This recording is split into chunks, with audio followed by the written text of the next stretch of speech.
બધાને જય શ્રી કૃષ્ણ, જય શ્રી રાધે, જય શ્રીમન નારાયણ। હું આચાર્ય રાકેશ આપ સૌના મંગળની કામના કરું છું। આશા રાખું છું તમે બધા સ્વસ્થ હશો, આનંદમાં હશો। ઠાકરજી પાસે મારી એ જ પ્રાર્થના છે। સજ્જનો, આજની વિડિયો, આજનો કાર્યક્રમ ખૂબ જ ખાસ છે। તે બધા દર્શકો માટે, બધા લોકો માટે જેમની તુલા રાશિ છે।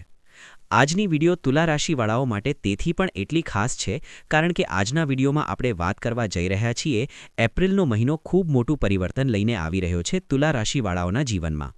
કોઈને કોઈ એવી ખૂબ મોટી ઉપલબ્ધિ અને ખૂબ જ મોટી શુભકામનાઓ તેમને ક્યાંક ને ક્યાંક મળવાની છે એપ્રિલના મહિને, કારણ કે ખૂબ જ સુંદર યોગોનું નિર્માણ થઈ રહ્યું છે।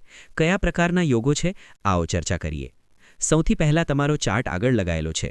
તુલા રાશિ ચાર્ટ તરફ જુઓ અને સૌથી પહેલા આપણે જાણીએ કયો ગ્રહ કયા ભાવમાં બેઠો છે।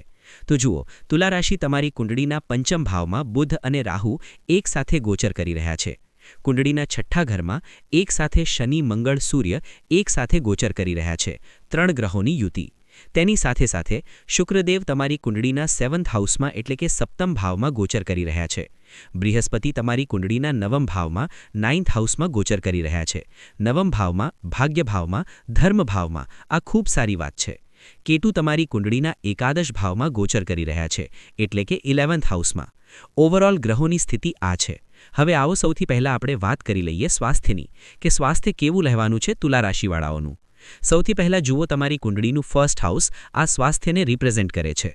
જુઓ, સ્વાસ્થ્ય સાથે સંબંધિત જો કોઈ પરેશાની ચાલી રહી હતી તુલા રાશિવાળાઓને, તો તમે જોશો ખૂબ જ સુંદર પરિવર્તન આવશે અને સ્વાસ્થ્યનો ઉત્તમ લાભ તમને મળશે, કારણ કે ક્યાંક ને ક્યાંક શુક્રદેવ સપ્તમ ભાવમાં બેઠા છે અને કુંડળીના ફર્સ્ટ હાઉસમાં જોઈ રહ્યા છે। ક્યાંક ને ક્યાંક આકર્ષણથી ભરપૂર, ઊર્જાથી ભરપૂર તમે રહેવાના છો। ક્યાંક ને ક્યાંક એક રીતે તમે જોશો કે ખાસ કરીને શુક્રદેવ પોતાના જ ઘરને જોઈ રહ્યા છે।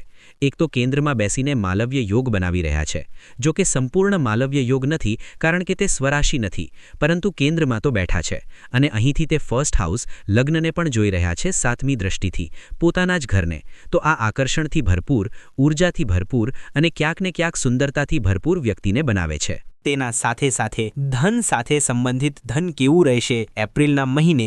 ધન સાથે સંબંધિત પ્રોપર્ટીથી ખાસ કરીને લાભ દેખાઈ રહ્યો છે। આ સમયે ખાસ કરીને કન્સ્ટ્રક્શન, પ્રોપર્ટી ડીલિંગ, જમીનનો વ્યાપાર, આ બધા ક્ષેત્રોમાં એક વાત વધુ માર્કેટિંગ, આર્કિટેક્ચર, બીટેક, આ ક્ષેત્રોમાં ખાસ કરીને ધન પ્રાપ્તિના ખૂબ શુભ અવસર તમને પ્રાપ્ત થવાના છે। ક્યાંક ને ક્યાંક હોટલ લાઇનમાં પણ ખૂબ સારા શુભ અવસર અહીં બનતા દેખાઈ રહ્યા છે। પોતાનો વ્યવસાય જેમનો છે તેમને ખૂબ જ સારો સુંદર એક પરિવર્તન જોવા મળશે। ક્યાંક ને ક્યાંક કપડાનો વ્યવસાય છે અથવા પછી રોડી, બજરી, સિમેન્ટ, આ બધામાં કન્સ્ટ્રક્શન વર્કિંગમાં ખૂબ જ સારા યોગ આ સમયે બનતા દેખાશે। ક્યાંક ને ક્યાંક તેના સાથે સાથે બુધ અને રાહુ એક સાથે પંચમ ભાવમાં ગોચર કરી રહ્યા છે। જુઓ, આ વાણીને થોડું તીક્ષ્ણ બનાવે છે, તેથી કોઈ પણ વાત વિચારપૂર્વક જ બોલો। વાણી દ્વારા કોઈ પણ એવું કાર્ય ન કરો જે બીજાઓને સારું ન લાગે, તેથી ખાસ કરીને વાણીનું ધ્યાન રાખો। રાહુ આમ પણ મલ્ટિપલ આપે છે, તો અહીં વધુ સારા સંપર્કો બનાવી શકે છે, ટેકનિકલ ક્ષેત્રમાં, વ્યવસાયમાં, રોજગારમાં વધારો કરી શકે છે, પરંતુ ક્યાંક ને ક્યાંક આળસતાનો ત્યાગ કરવો પડશે।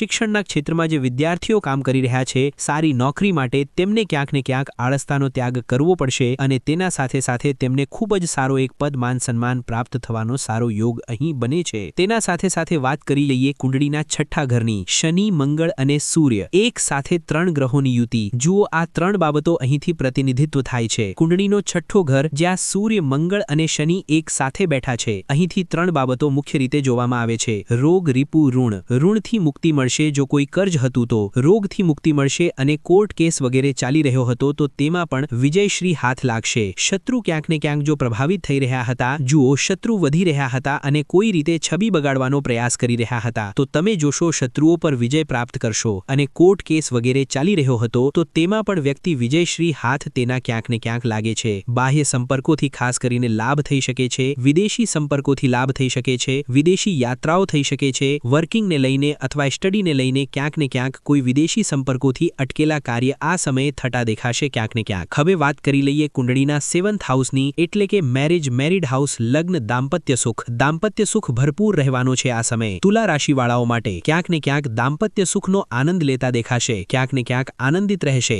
દાંપત્ય જીવનમાં પણ મધુરતા આવશે, પ્રેમ વધશે અને સારા સંપર્કો બનશે. ખાસ કરીને લવ લાઈફમાં પણ ખૂબ સારા સંપર્ક સંબંધ બનવાના પૂર્ણ યોગ બનતા દેખાઈ રહ્યા છે. ક્યાંક ને ક્યાંક આ સમયે ભ્રમણશીલ રહેશે. પરિવાર સાથે અથવા લવ રિલેશનશિપમાં ભ્રમણ તમે કરી શકો છો, યાત્રાઓ કરી શકો છો, જે તમારા માટે સુખદ રહેશે. જુઓ, કુંડળીના 9th હાઉસમાં બૃહસ્પતિ બેઠા છે. બૃહસ્પતિ ભાગ્યસ્થાનમાં બેઠા છે. આ ભાગ્યસ્થાન છે, ધર્મનું સ્થાન છે, આધ્યાત્મિક ભાવ છે. ક્યાંક ને ક્યાંક ભાગ્ય સાથે સંબંધિત તુલા રાશિની પરેશાનીઓ હવે સમાપ્ત થશે. ભાગ્યમાં સારો વધારો જોવા મળશે અને ત્યાંથી તેઓ યુ-ટર્ન લેશે. નવો સમય તેમના માટે ક્યાંક ને ક્યાંક શરૂ થશે. અહીંથી કારણ કે દેવગુરુ બૃહસ્પતિનું ભાગ્યસ્થાનમાં બેસવું ક્યાંક ને ક્યાંક ભાગ્યમાં વૃદ્ધિ કરાવે છે. જો કે બૃહસ્પતિ જ્યાં બેસે છે ત્યાં એટલું ફળ આપતા નથી, પરંતુ જ્યાં તેમની દૃષ્ટિ પડે છે ત્યાં વધુ ફળ થાય છે. તો પરાક્રમમાં પણ વધારો થશે, આત્મવિશ્વાસથી ભરપૂર બનશો અને શત્રુઓ પણ જો છબી બગાડવાનો પ્રયાસ કરી રહ્યા હતા તો શત્રુઓ પર પણ વિજય પ્રાપ્ત કરે છે એવો વ્યક્તિ. ક્યાંક ને ક્યાંક જુઓ કે બૃહસ્પતિની દૃષ્ટિ ખૂબ જ સુંદર દૃષ્ટિ. જુઓ, જો તમે અહીંથી જોશો તો નવમ દૃષ્ટિ સીધી પંચમ ભાવમાં પણ પડી રહી છે.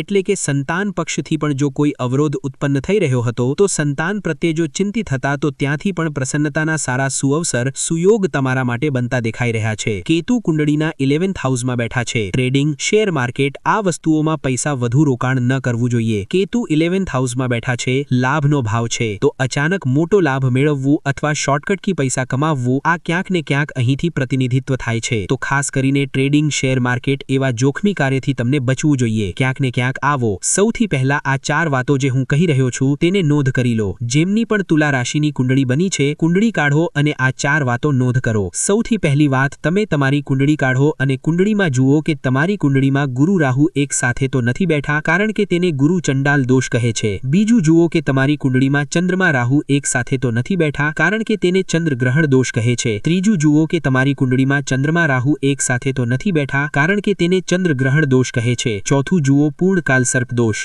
રાહુ કેતુના એક તરફ જ્યારે બધા ગ્રહ કુંડળીમાં વિદ્યમાન થઈ જાય છે તો તેને પૂર્ણકાલ સર્પ દોષ કહેવામાં આવે છે. આ ચારે દોષોમાંથી એક પણ દોષ જો તમારી કુંડળીમાં બની રહ્યો હોય તો તેની વિધિ વિધાનથી પૂજા જરૂર તમને કરાવવી જોઈએ. તેની સાથે સાથે 2 ઉપાય જરૂર ફોલો કરી લો. પ્રતિદિન ભગવાન શિવને જળ અર્પણ કરો, તેમનો રુદ્ર અભિષેક કરો અને બીજો, તમારી રાશિના સ્વામી શુક્રદેવ બને છે તો શુક્રવારના દિવસે માં ભગવતી પરંબા જગદંબાને લાલ પુષ્પ જરૂર અર્પિત કરો. શૃંગાર જરૂર તમને અર્પિત કરવું જોઈએ. આશા રાખું છું મારી વાત તમને સમજમાં આવી હશે. ત્યાં સુધી માટે જોડાયેલા રહો મિત્રો. મળીએ આગળની વિડીયોમાં. જય શ્રી કૃષ્ણ, જય શ્રી રાધે.